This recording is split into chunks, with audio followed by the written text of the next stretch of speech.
He unclipped his badge, set it on the table, and stood up without saying a single word in his own defense. I watched a grown man get fired in front of 40 people, and I expected him to fight for his job. Instead, he straightened his chair, picked up his coat, and walked out like he'd been waiting years for permission to leave. Nobody in that room knew he had a 14-year-old daughter waiting for him at home who depended on that paycheck. Nobody knew what he'd actually done for that company, and nobody, especially not the woman who fired him, had any idea that within 3 weeks she would be standing on his porch 300 miles away begging him to come back. This is the story of a single father who refused to beg for a job he'd built with his own hands, and the CEO who destroyed him in public, only to discover she'd just fired the one person holding her entire company together. By the time she found out who he really was, it was almost too late. His name was Daniel Reyes. 42 years old, operations manager, single father to a 14-year-old girl named Mia. Daniel had worked at Kessler Freight Solutions for 15 years, starting as a warehouse coordinator and working his way up through nothing but consistency and quiet competence. Mia's mother had left when she was 8, moving overseas for a job she said she couldn't turn down. She called on birthdays. That was about it. Daniel never spoke badly about her in front of Mia. He just showed up every single day for everything. The school drop-offs, the science fair projects finished at midnight, the nights she couldn't sleep because middle school had gotten cruel and she didn't understand why. He kept his work life and his home life separate, but the truth was, they fed each other. Every relationship Daniel had built over 15 years, every vendor, every logistics partner, every longtime client existed because Daniel treated people like people, not line items. He drove out to help a supplier at midnight once, just because the guy's wife was sick and he didn't want the account to suffer for it. Nobody at corporate knew that story. Daniel never told it. Then Victoria Hale arrived, 39 years old, newly appointed CEO, hired by the board specifically to modernize Kessler Freight after 2 rocky quarters. Victoria didn't do warmth, she did spreadsheets, timelines, and what she called accountability without exceptions. Meetings started and ended exactly on time under her leadership, because in her mind, lateness was simply disrespect wearing a softer name. Within her first month, she'd cut 2 departments and replaced 3 long-tenured managers with people half their age and a fraction of their experience. Daniel had heard the rumors before he ever met her in person. Which colleagues of 12, 15, even 20 years get quietly walked to the elevator with a cardboard box and a security escort, their access badges deactivated before they even reach the parking garage. He told Mia one night over dinner, "Just keep your head down and do good work. That's all you can control." He believed that. He had always believed that. 15 years of showing up early, staying late, and never once turning a client's problem into corporate's problem had taught him that quiet competence eventually spoke for itself. It always had before. He didn't know that a new CEO with a spreadsheet and 40 minutes could undo 15 years in a single meeting. He had no idea how bad it was about to get. The email came on a Tuesday morning. Mandatory meeting 9 a.m., executive conference room. No agenda listed. Daniel walked in and immediately understood something was wrong. The room was full. Department heads, senior staff, people who had no reason to reschedule their entire morning unless they'd been told to be there. Victoria sat at the head of the table with a single printed report in front of her. A warehouse system failure 4 days earlier had triggered a 6-figure penalty clause with their biggest client. The IT report blamed a maintenance scheduling gap and pointed the finger squarely at Daniel's department. "Mr. Reyes," Victoria said, sliding the report across the table without looking up, "we either explain this failure or consider your position here terminated." "You have to understand." Daniel had a full explanation. A vendor delay, a documented email chain, a decision he'd made to prioritize a different shipment because the alternative would have cost the client far more. He had the paper trail. He had the receipts. But nobody had asked him for it before that morning. Nobody had called him first. Victoria had already decided. And this meeting wasn't an investigation. It was a public execution dressed up as due process. "You can explain yourself, Mr. Reyes," Victoria repeated. "Or you can pack your things." I watched a grown man get fired in front of 40 people, and everyone in that room expected him to break, to argue, to plead, to defend 15 years of his life in front of an audience that had already decided the verdict. Daniel looked at the report. He looked at Victoria. Then he said quietly, "If that's your decision, I respect it." He unclipped his badge from his lanyard and placed it on the table. The sound it made was small and precise, like the period at the end of a very long sentence. Then he stood, straightened his chair, and walked out. Nobody said a word. Nobody moved. Victoria watched him go, with her expression perfectly composed, but something behind her eyes flickered, just for a second, in a way she wouldn't admit to herself for days. That night, Daniel sat at his kitchen table, long after Mia had gone to bed, staring at 15 years reduced to a cardboard box by the door. He didn't cry. He didn't call a lawyer. He didn't post about it online. He made a decision that would change everything. The first week was the hardest. Daniel had savings, enough to cover 2, maybe 3 months if he was careful. He didn't tell Mia how bad it actually was. He kept driving her to school.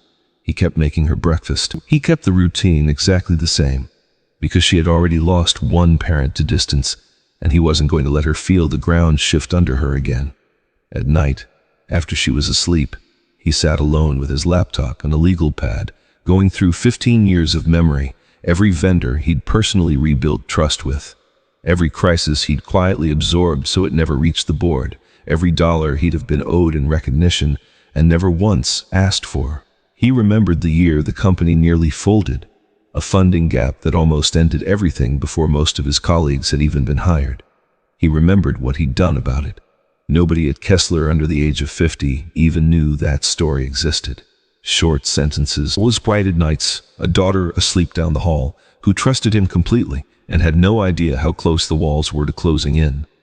Then came the second blow.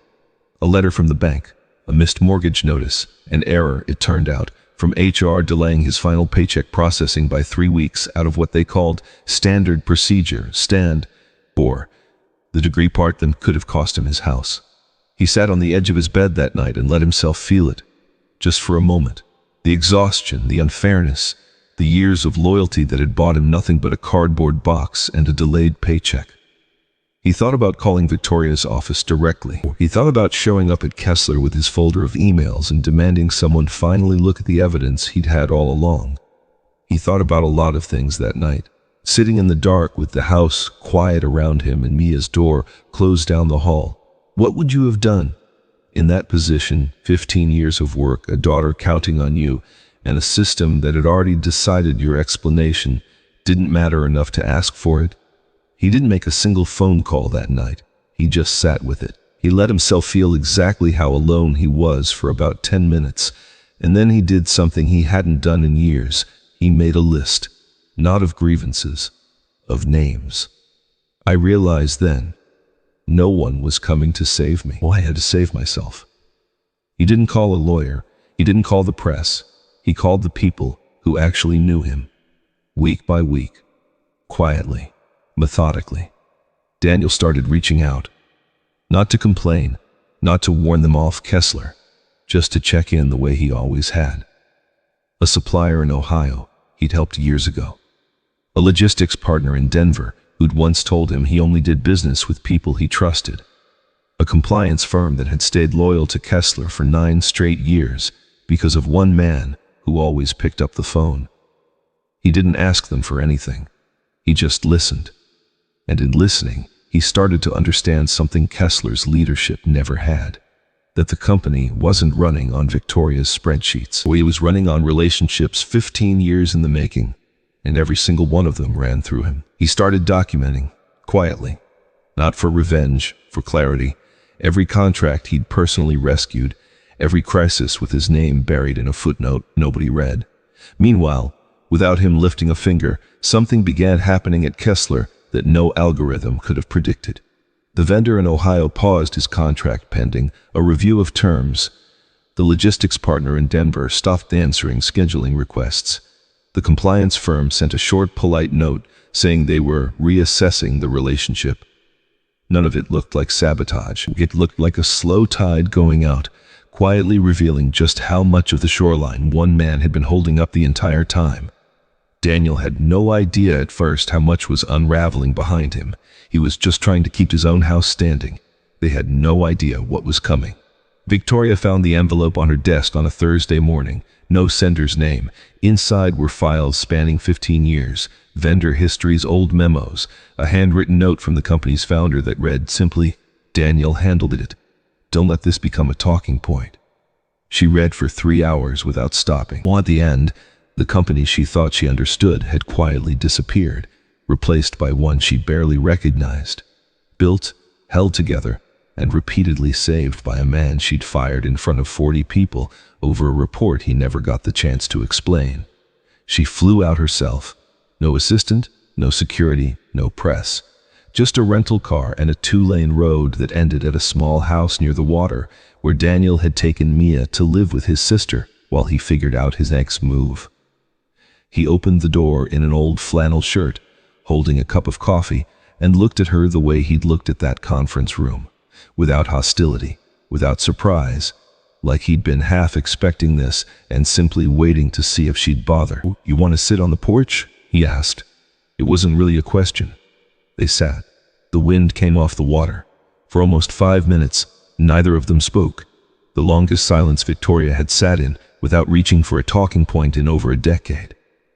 "I owe you an apology," she finally said. Daniel turned his coffee cup slowly in his hands. "Yes," he said. "Not. Don't worry about it.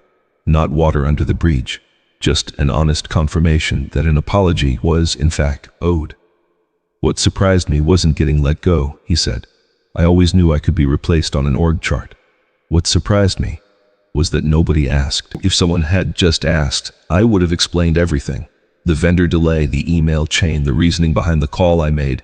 I wasn't hiding anything. I just didn't think anyone needed the full picture until they did. I watched a grown man get fired in front of 40 people, and now I finally understood why he'd never once tried to defend himself in that room. It wasn't resignation, it was recognition. He'd looked around at 40 faces that had already reached a verdict, and understood that the room hadn't actually wanted an explanation. It had wanted a performance. And he'd refused, completely and quietly, to give it one. Victoria put her hands over her face for a long moment. When she lowered them, her voice was steady, but her eyes weren't. "I made a decision about a person without understanding who that person was," she said. "That's not who I want to be running that company." Daniel didn't offer her comfort. He didn't tell her it was fine.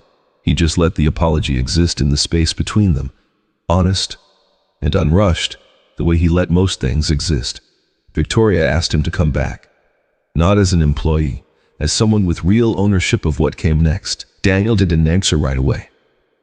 "Let me think about it," he said. 3 weeks later, he called her back with 3 conditions, a title that reflected what he actually did, full ownership of the relationships he'd personally built, and non-negotiable flexibility for Mia, whose life came before every meeting on any calendar.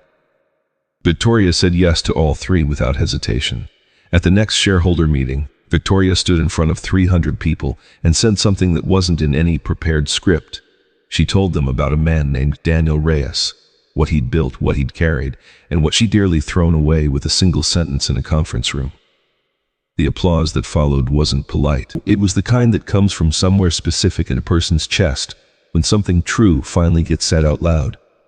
Daniel didn't come back for the title. He came back because the work still mattered to him, and because Victoria had finally learned to ask the right questions before making decisions about people's lives. Mia still lives near the water. Daniel still drives her to school most mornings, just from a different house now. He never got a public apology beyond that one shareholder meeting, and he never asked for one. He didn't rebuild his relationships with Kessler's vendors through lawyers or press releases. He did it the way he'd always done it, with phone calls and follow-through, and every single one of them came back within a month. He didn't need to be right. He just needed the truth to be known. Some people spend their whole careers waiting to be recognized. Daniel Reyes spent 15 years being quietly indispensable, and it took losing him completely for anyone to notice.